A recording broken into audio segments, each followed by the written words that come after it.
If you've never heard of Project 2025, or believe that it is not a severe threat to atheists and the atheist adjacent, including the LGBTQ, neurodivergent, immigrant, and minority communities, as well as anyone from a non-Catholic, non-evangelical background, then listen up.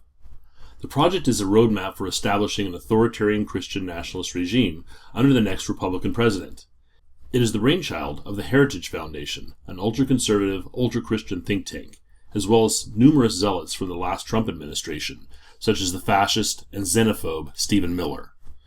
Given Trump's intellectual laziness and inability to come up with policy ideas of his own, he relies on the Heritage Foundation and other Christian nationalist groups to formulate his policy agenda, much as he relies on the Federalist Society for choosing judges like Catholic zealots Kavanaugh, Gorsuch, and Coney Barrett.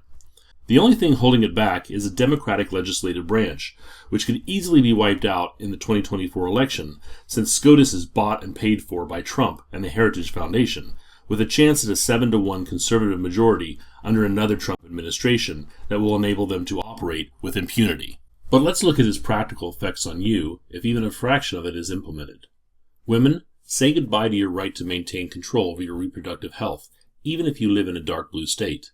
Project 2025 and the Republican leadership have promised to enforce the 19th century Comstock Act to block the mailing of so-called salacious materials, aimed at abortion medications, but can also be interpreted as any equipment that could be used in surgical abortions as well. Oh, and guys, do you think this lets you off the hook? Think again. The Comstock Act also forbids the mailing of any contraceptives. Those that can be construed as abortifacient would be targeted first, but even condoms could be targeted. No, Supreme Court rulings and legislation offer little protection, since they only guarantee the right to use contraceptives, not the right to have them supplied. And what about members of the LGBTQ community?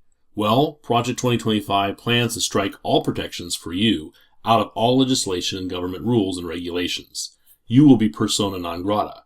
If you live in an area which is highly religious, like parts of the South and Midwest, you could find yourself unable to rent or buy a home, seek medical attention, or even buy food at the only local grocery store if the Christian owners refuse you service. That's religious freedom legislation for you. Finally, any of you who are undocumented will be targeted and rounded up into concentration camps, along with your citizen children for deportation. Constitution be damned. You're a naturalized citizen, you say? Under the last administration, people were stripped of citizenship for minor typos and errors in their citizenship applications. Don't think it won't happen again. No, this isn't all hyperbole. It is the plan. Those of you who refuse to vote or vote third party, you will have been complicit.